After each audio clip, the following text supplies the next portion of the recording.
1 Kings chapters 7 through 9 describe the construction of Solomon's temple and palace, the dedication of the temple, and God's covenant with Solomon. In chapter 7, you and I will watch how Solomon builds his palace and the temple furnishings. Chapter 8 recounts the ark being brought into the temple and Solomon's prayer of dedication. In chapter 9, God appears to Solomon, promising to establish his throne if he remains faithful, but warning of the consequences of disobedience. This passage's spiritual significance lies in dedicating our lives to God's service and the blessings that come from honoring Him. Just as Solomon built a magnificent temple for the Lord, you too can make your life a holy dwelling place for God. By living according to His ways and keeping His commandments in your heart, you invite His presence to fill your life. Before we start reading, ponder this question. How can you dedicate yourself more fully to serving and honoring God daily? Pray with me. Heavenly Father, we thank you for the example of Solomon and the reminder to center our lives around you. Help us to make our lives holy temples that honor you. Give us the strength and wisdom to walk in obedience to your commands. Now, gracious God, thank you for guiding us through this day. As night falls, grant us peace and rest. Guide us in truth, protect us, and renew our spirits for tomorrow. May we serve you and reflect your love. Through Jesus Christ our Lord. Amen. This is the word of the Lord. Thanks be to God. 1 Kings chapter 7. Solomon builds his palace. Solomon had been building his own house for 13 years, and he finished all his house. He built the house of the forest of Lebanon. Its length was 100 cubits, its width 50 cubits, and its height 30 cubits, on 4 rows of cedar pillars, with cedar beams on the pillars. It was covered with cedar above, over the 45 beams that were on the pillars, 15 in a row. There were beams in 3 rows, and the window was against the window in 3 ranks. All the doors and posts were made square with beams, and the window was against the window in 3 ranks. He made the porch of pillars. Its length was 50 cubits, and its width 30 cubits. The porch was before them, and the other pillars and the thick beam were before them. Then he made the porch of the throne where he might judge, even the porch of judgment, and it was covered with cedar from floor to floor. His house, where he dwelt, had another court on the porch, which was like work. Solomon also made a house for Pharaoh's daughter, whom he had taken as a wife, like this porch, according to the measures of hewn stones. All these were of costly stones, sawed with saws, inside and outside, even from the foundation to the coping, and so on the outside toward the great court. The foundation was of costly stones, even great stones, stones of 10 cubits, and stones of 8 cubits. Above were costly stones, after the measures of hewn stones and cedar. The great court around had 3 rows of hewn stones, and a row of cedar beams, like the inner court of the house of Yahweh and the porch of the house. Now King Solomon sent and fetched Hiram out of Tyre. He was the son of a widow of the tribe of Naphtali, and his father was a man of Tyre, a brass worker. He was filled with wisdom and understanding and skillful to work all works in brass. He came to King Solomon and did all his work. For he cast 2 pillars of brass, 18 cubits high apiece, and a line of 12 cubits did compass either of them about. He made 2 capitals of molten brass to set on the tops of the pillars. The height of one capital was 5 cubits, and the height of the other was 5 cubits. There were nets of checkerwork and wreaths of chainwork for the capitals, which were on the top of the pillars, 7 for the one capital and 7 for the other capital. So he made the pillars and 2 rows round about on the one network to cover the capitals that were on the top, with pomegranates, and so did he for the other capital. And the capitals that were on the top of the pillars were of lily work in the porch, 4 cubits. The capitals upon the 2 pillars had pomegranates also above, over against the belly which was by the network, and the pomegranates were 200 in rows round about upon the other capital. And he set up the pillars at the porch of the temple. And he set up the right pillar, and called the name of Jachin. And he set up the left pillar, and called the name of Boaz.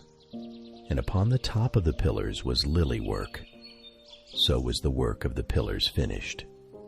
He made the molten sea 10 cubits from the one brim to the other. It was round all about, and its height was 5 cubits, and a line of 30 cubits did compass it round about. Under the brim, round about knops were compassing it, 10 in a cubit, compassing the sea round about. The knops were cast in 2 rows when cast. It stood upon 12 oxen, 3 looking toward the north, 3 looking toward the west, 3 looking toward the south, and 3 looking toward the east. And the sea was set above them, and all their hinder parts were inward. It was a thick handbreadth, and the brim was wrought like the brim of a cup, with flowers of lilies. It contained 2,000 baths. He also made 10 bases of brass. 4 cubits was the length of one base, and 4 cubits the breadth thereof, and 3 cubits the height of it. The work of the bases was in this manner. They had panels, and the panels were between ledges, and on the panels between the ledges were lions, oxen, and cherubim, and upon the ledges there was a base above. Beneath the lions and oxen were wreaths of hanging work, and every base had 4 brazen wheels and plates of brass, and the 4 corners had undersetters under the laver that were molten at the side of every addition. And the mouth of it within the chapiter and above was a cubit, but the mouth thereof was round after the work of the base, a cubit and a half. And also upon the mouth of it were gravings with their panels, 4 square, not round. The 4 wheels were underneath the panels, and the axletrees of the wheels were joined to the base. The height of a wheel was a cubit, and half a cubit, and the work of the wheels was like the work of a chariot wheel. Their axletrees, and their naves, and their felloes, and their spokes were all molten. And there were 4 undersetters to the 4 corners of one base, and the undersetters were of the base itself. At the top of the base was a round compass that was half a cubit high, and on the top of the base the ledges and the borders were the same. For on the plates of the ledges and the borders thereof he graved cherubim, lions, and palm trees, according to the proportion of everyone, and additions round about. After this he made the 10 bases. All had 1 casting, measure, and size. Then made he 10 lavers of brass. 1 laver contained 40 baths, and every laver was 4 cubits, and upon every one of the 10 bases 1 laver. And he put the bases 5 on the right side of the house, and 5 on the left side of the house, and he set the sea eastward against the south. And Hiram made the lavers, and the shovels, and the basins. So Hiram finished doing all the work that he made King Solomon for the house of Yahweh. The 2 pillars, and the 2 bowls of the chapiters that were on the top of the 2 pillars, and the 2 networks, to cover the 2 bowls of the chapiters which were on the top of the pillars. And 400 pomegranates for the 2 networks, even 2 rows of pomegranates for one network, to cover the 2 bowls of the chapiters that were upon the pillars, and the 10 bases, and 10 lavers on the bases, and 1 sea, and 12 oxen under the sea, and the pots, and the shovels, and the basins, and all these vessels, which Hiram made to King Solomon for the house of Yahweh, were of bright brass. In the plain of Jordan, the king cast them on clay ground between Sukkoth and Zarthan. Solomon left all the vessels unweighed, because they exceeded many. Neither was the weight of the brass found out. And Solomon made all the vessels that pertained unto the house of Yahweh, the altar of gold, and the table of gold, whereupon the showbread was, and the candlesticks of pure gold, 5 on the right side, and 5 on the left, before the oracle, with the flowers, and the lamps, and the tongs of gold, and the bowls, and the snuffers, and the basins, and the spoons, and the censers of pure gold, and the hinges of gold, both for the doors of the inner house, the most holy place, and for the doors of the house, to wit, of the temple. So ended all the work that King Solomon made for the house of Yahweh. Solomon brought in the things that David, his father, had dedicated, even the silver, gold, and the vessels, which he put among the treasures of the house of Yahweh. Chapter 8. The dedication of the temple. Then Solomon assembled the elders of Israel and all the heads of the tribes, the princes of the fathers and households of the children of Israel, to King Solomon in Jerusalem, to bring up the ark of Yahweh's covenant out of David's city, which is Zion. All the men of Israel assembled themselves to King Solomon at the feast in the month of Ethanim, which is the 7th month. All the elders of Israel came, and the priests took up the ark. They brought up Yahweh's ark, the tent of meeting, and all the holy vessels that were in the tent. The priests and the Levites brought these up. King Solomon and all the congregation of Israel, who were assembled to him, were with him before the ark, sacrificing sheep and cattle that couldn't be counted or numbered for a multitude.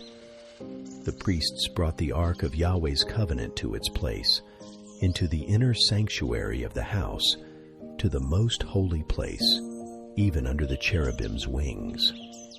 The cherubim spread their wings over the place of the ark, and the cherubim covered the ark and its poles above. The poles were so long that the ends of the poles were seen from the holy place before the inner sanctuary, but they were not seen outside, and they are there to this day.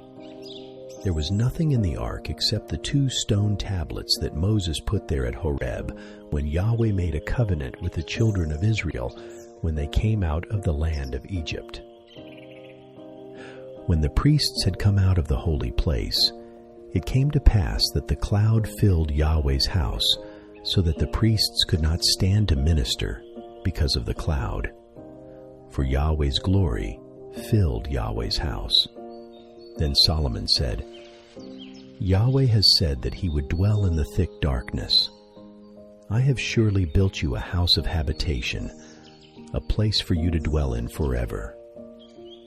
The king turned his face around and blessed all the assembly of Israel, and all the assembly of Israel stood.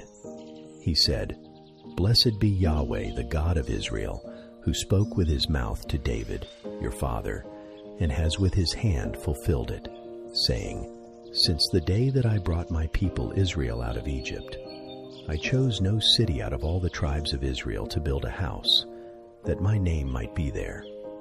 But I chose David to be over my people Israel.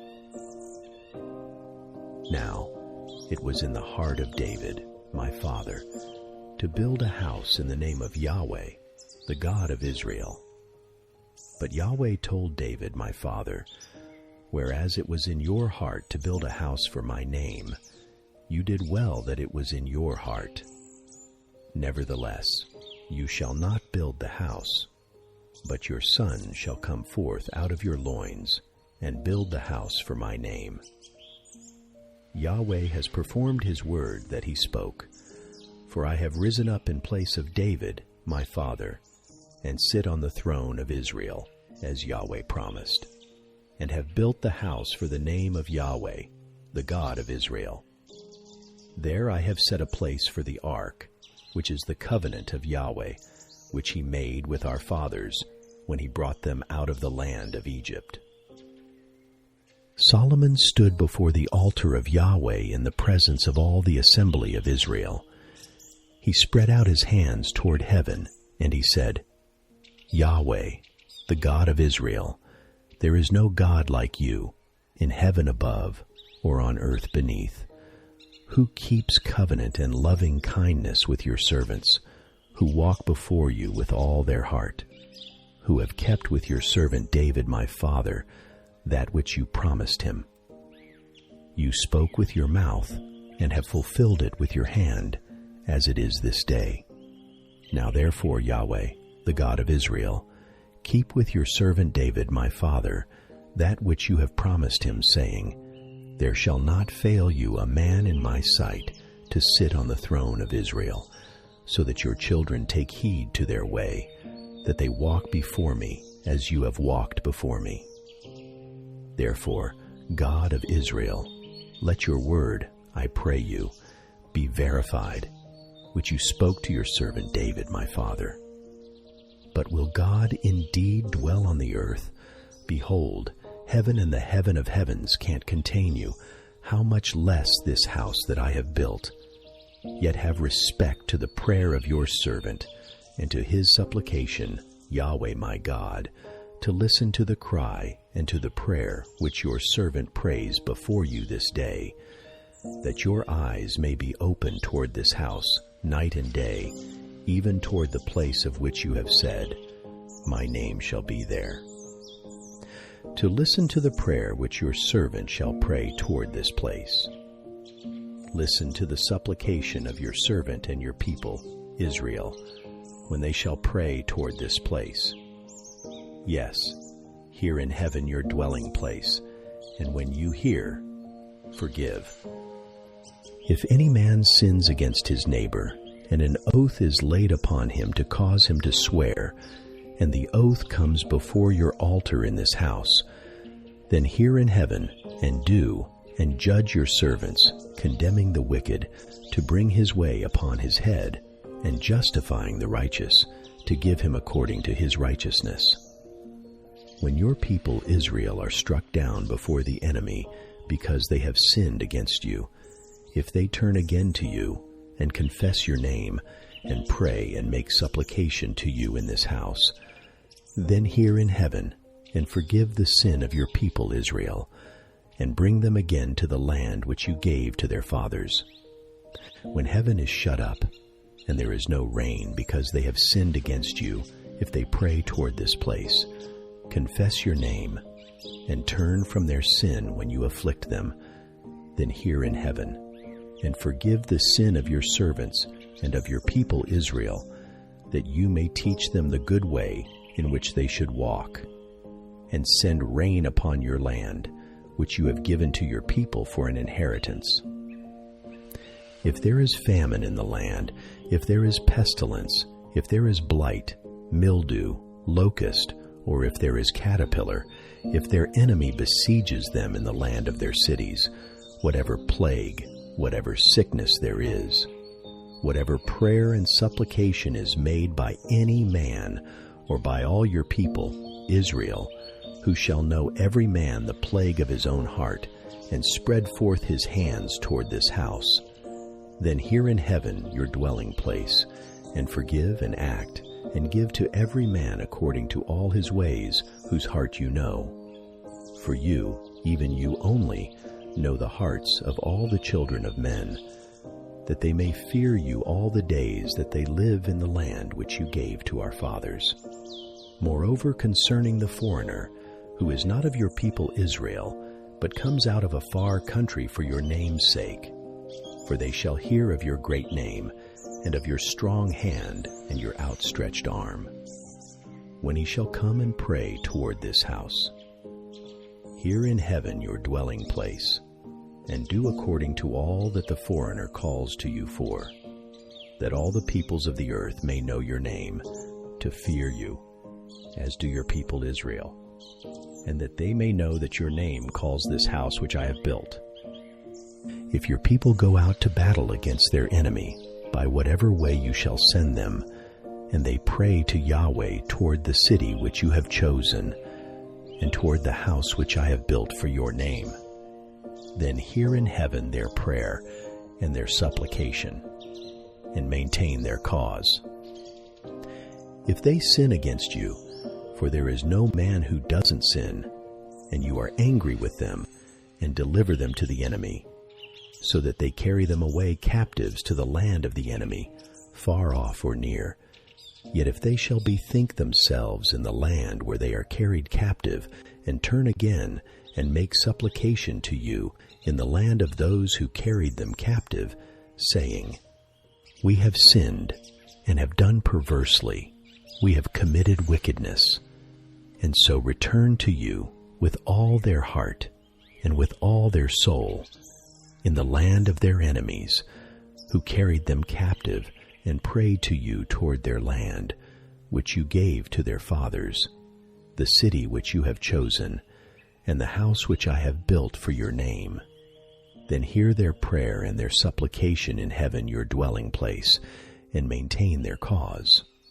And forgive your people who have sinned against you, and all their transgressions in which they have transgressed against you, and give them compassion before those who carried them captive, that they may have compassion on them, for they are your people, and your inheritance, which you brought forth out of Egypt, from the midst of the furnace of iron, that your eyes may be open to the supplication of your servant, and to the supplication of your people Israel, to listen to them whenever they cry to you. For you separated them from among all the peoples of the earth, to be your inheritance, as you spoke by Moses, your servant, when you brought our fathers out of Egypt, O Lord Yahweh. It was so that when Solomon had made an end to praying all this prayer and supplication to Yahweh, he arose from before the altar of Yahweh, from kneeling on his knees with his hands spread out toward heaven. He stood and blessed all the assembly of Israel with a loud voice, saying, Blessed be Yahweh, who has given rest to his people Israel, according to all that he promised. There has not failed one word of all his good promise, which he promised by Moses, his servant. May Yahweh, our God, be with us as he was with our fathers. Let him not leave us nor forsake us. He may incline our hearts to him, walk in all his ways, and keep his commandments, statutes, and judgments, which he commanded our fathers. And let these my words, wherewith I have made supplication before Yahweh, be near unto Yahweh our God day and night, that he maintain the cause of his servant, and the cause of his people Israel, as each day shall require, that all the peoples of the earth may know that Yahweh is God, and that there is none else. Therefore, let your heart be perfect with Yahweh our God. Walk in his statutes, and keep his commandments as of this day. Then the king, and all Israel with him, offered sacrifice before Yahweh. Solomon offered the sacrifice of peace offerings, which he offered to Yahweh 22,000 oxen, and 120,000 sheep. So the king and all the children of Israel dedicated the house of Yahweh. The same day the king consecrated the middle of the court that was before the house of Yahweh. For there he offered burnt offerings, meal offerings, and the fat of the peace offerings, because the bronze altar that was before Yahweh was too small to receive the burnt offerings, and the meal offerings, and the fat of the peace offerings.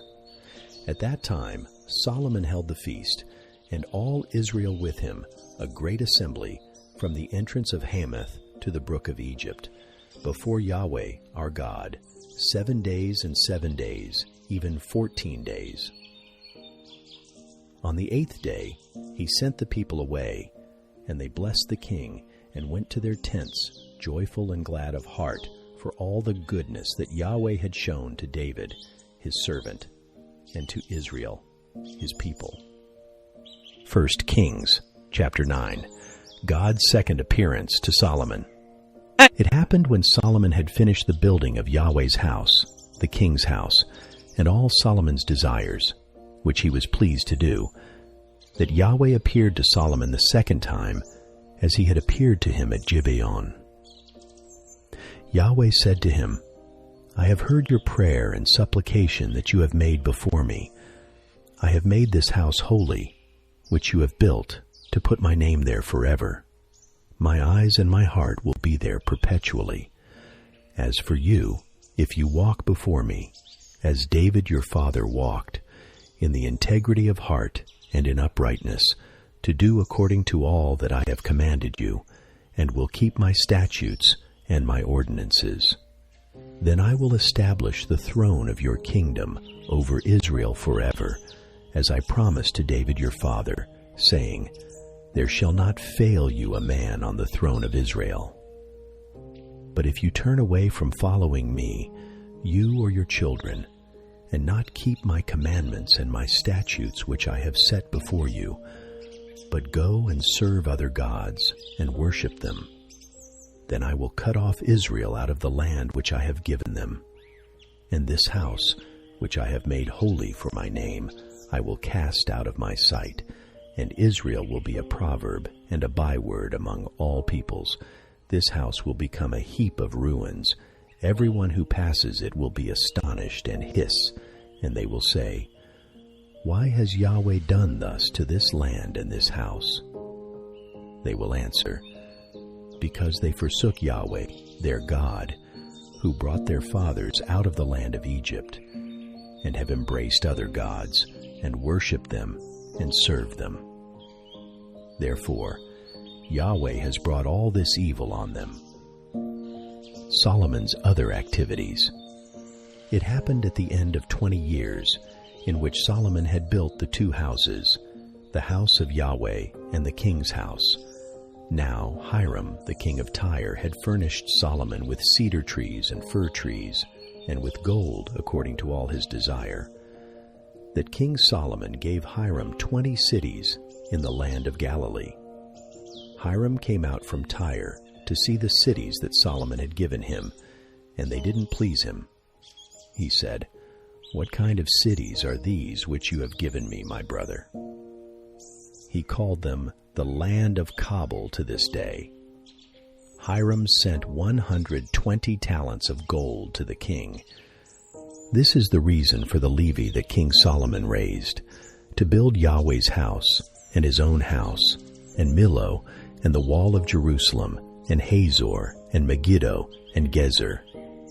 Pharaoh, king of Egypt, had gone up and taken Gezer, burnt it with fire, and slain the Canaanites who lived in the city, and gave it to his daughter, Solomon's wife. Solomon built Gezer, and Beth Horon the lower, and Baalath, and Tadmor in the wilderness, in the land, and all the storage cities that Solomon had, and the cities for his chariots, and the cities for his horsemen, and that which Solomon desired to build for his pleasure in Jerusalem, and Lebanon, and in all the land of his dominion. As for all the people who were left of the Amorites, Hittites, Perizzites, Hivites, and Jebusites, who were not of the children of Israel, their children who were left after them in the land, whom the children of Israel didn't utterly destroy, of them Solomon levied a tribute of bondservice to this day. But of the children of Israel, Solomon made no servants for his work, but they were men of war, chief of his captains, and captains of his chariots and horsemen. These were the chief officers who were over Solomon's work, 550, who bore rule over the people who worked in the work. But Pharaoh's daughter came out of the city of David to the house Solomon had built for her. Then he built Millo. 3 times a year, Solomon offered burnt offerings and peace offerings on the altar he built for Yahweh, burning incense with them on the altar before Yahweh. So he finished the house. King Solomon made a fleet of ships in Ezion-Geber, which is beside Eloth, on the shore of the Red Sea, in the land of Edom. Hiram sent in the fleet his servants, sailors who knew the sea, with the servants of Solomon. They came to Ophir and fetched from there gold, 420 talents, and brought it to King Solomon.